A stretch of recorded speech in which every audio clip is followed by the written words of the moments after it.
اور اس وقت کو یاد کرو جب لقمان نے اپنے بیٹے کو نصیحت کرتے ہوئے کہا کہ بیٹا خدا کے ساتھ شرک نہ کرنا، شرک تو بڑا بھاری ظلم ہے۔ اور ہم نے انسان کو جسے اس کی ماں تکلیف پر تکلیف سہ کر پیٹ میں اٹھائے رکھتی ہے، پھر اس کو دودھ پلاتی ہے اور آخر کار 2 برس میں اس کا دودھ چھڑانا ہوتا ہے، اپنے نیز اس کے ماں باپ کے بارے میں تاکید کی ہے کہ میرا بھی شکر کرتا رہے اور اپنے ماں باپ کا بھی کہ تم کو میری ہی طرف لوٹ کر آنا ہے۔ اور اگر وہ تیرے در پہ ہوں کہ تو میرے ساتھ کسی ایسی چیز کو شریک کرے جس کا تجھے کچھ بھی علم نہیں، تو ان کا کہا نہ ماننا، ہاں دنیا کے کاموں میں ان کا اچھی طرح ساتھ دینا، اور جو شخص میری طرف رجوع لائے اس کے رستے پر چلنا، پھر تم کو میری طرف لوٹ کر آنا ہے، تو جو کام تم کرتے رہے میں سب سے تم کو آگاہ کروں گا۔ لقمان نے یہ بھی کہا کہ بیٹا اگر کوئی عمل بالفرض رائی کے دانے کے برابر بھی چھوٹا ہو اور ہو بھی کسی پتھر کے اندر یا آسمانوں میں مخفی ہو یا زمین میں، خدا اس کو قیامت کے دن لاموجود کرے گا۔ کچھ شک نہیں کہ خدا باریک بین اور خبردار ہے۔ بیٹا نماز کی پابندی رکھنا اور لوگوں کو اچھے کاموں کے کرنے کا امر اور بری باتوں سے منع کرتے رہنا، اور جو مصیبت تجھ پر واقع ہو اس پر صبر کرنا، بے شک یہ بڑی ہمت کے کام ہے۔ اور از راہ غرور لوگوں سے گال نہ پھلانا، اور زمین میں اکڑ کر نہ چلنا کہ خدا کسی اترانے والے خود پسند کو پسند نہیں کرتا۔ اور اپنی چال میں اعتدال کیے رہنا، اور بولتے وقت آواز نیچی رکھنا، کیونکہ اونچی آواز گدھوں کی سی ہے، اور کچھ شک نہیں کہ سب سے بری آواز گدھوں کی ہے۔ کیا تم نے نہیں دیکھا کہ جو کچھ آسمانوں میں اور جو کچھ زمین میں ہے سب کو خدا نے تمہارے قابو میں کر دیا ہے، اور تم پر اپنی ظاہری اور باطنی نعمتیں پوری کر دی ہیں۔ اور بعض لوگ ایسے ہیں کہ خدا کے بارے میں جھگڑتے ہیں، نہ علم رکھتے ہیں اور نہ ہدایت اور نہ کتاب روشن۔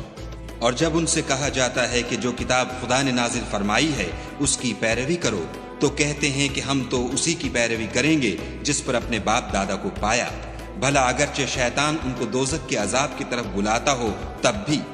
اور جو شخص اپنے تئیں خدا کا فرما بردار کر دے اور نیکوکار بھی ہو، تو اس نے مضبوط دستاویز ہاتھ میں لے لی، اور سب کاموں کا انجام خدا ہی کی طرف ہے۔ اور جو کفر کرے تو اس کا کفر تمہیں غمناک نہ کر دے، ان کو ہماری طرف لوٹ کر آنا ہے، پھر جو کام وہ کیا کرتے تھے ہم ان کو جتا دیں گے۔ بے شک خدا دلوں کی باتوں سے واقف ہے۔ ہم ان کو تھوڑا سا فائدہ پہنچائیں گے، پھر عذاب شدید کی طرف مجبور کر کے لے جائیں گے۔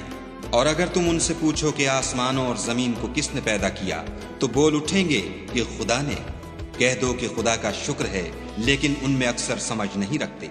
جو کچھ آسمانوں اور زمین میں ہے سب خدا ہی کا ہے، بے شک خدا بے پرواہ اور سزاوار حمد و ثنا ہے۔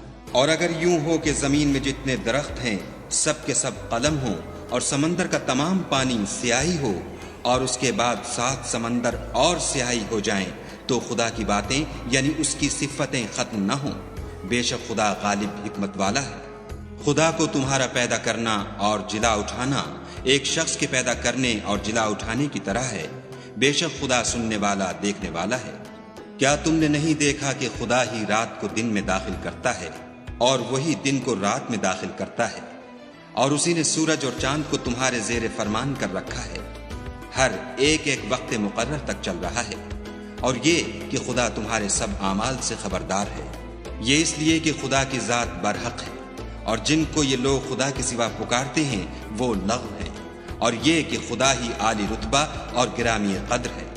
کیا تم نے نہیں دیکھا کہ خدا ہی کی مہربانی سے کشتیاں دریا میں چلتی ہیں تاکہ وہ تم کو اپنی کچھ نشانیاں دکھائے؟ بے شک اس میں ہر صبر کرنے والے اور شکر کرنے والے کے لیے نشانیاں ہیں۔ اور جب ان پر دریا کی لہریں سائبانوں کی طرح چھا جاتی ہیں تو خدا کو پکارنے اور خالص اس کی عبادت کرنے لگتے ہیں۔ پھر جب وہ ان کو نجات دے کر خشکی پر پہنچا دیتا ہے تو بعض ہی انصاف پر قائم رہتے ہیں، اور ہماری نشانیوں سے وہی انکار کرتے ہیں جو عہد شکن اور ناشکرے ہیں۔ لوگوں اپنے پروردگار سے ڈرو اور اس دن کا خوف کرو کہ نہ تو باپ اپنے بیٹے کے کچھ کام آئے اور نہ بیٹا باپ کے کچھ کام آ سکے۔ بے شک خدا کا وعدہ سچا ہے۔ بس دنیا کی زندگی تم کو دھوکے میں نہ ڈال دے، اور نہ فریب دینے والا شیطان تمہیں خدا کے بارے میں کسی طرح کا فریب دے۔ خدا ہی کو قیامت کا علم ہے، اور وہی مے برساتا ہے، اور وہی حاملہ کے پیٹ کی چیزوں کو جانتا ہے کہ نر ہے یا مادہ، اور کوئی شخص نہیں جانتا کہ وہ کل کیا کام کرے گا، اور کوئی متنفس نہیں جانتا کہ کس سرزمین میں اسے موت آئے گی۔ بے شک خدا ہی جاننے والا اور خبردار ہے۔ شروع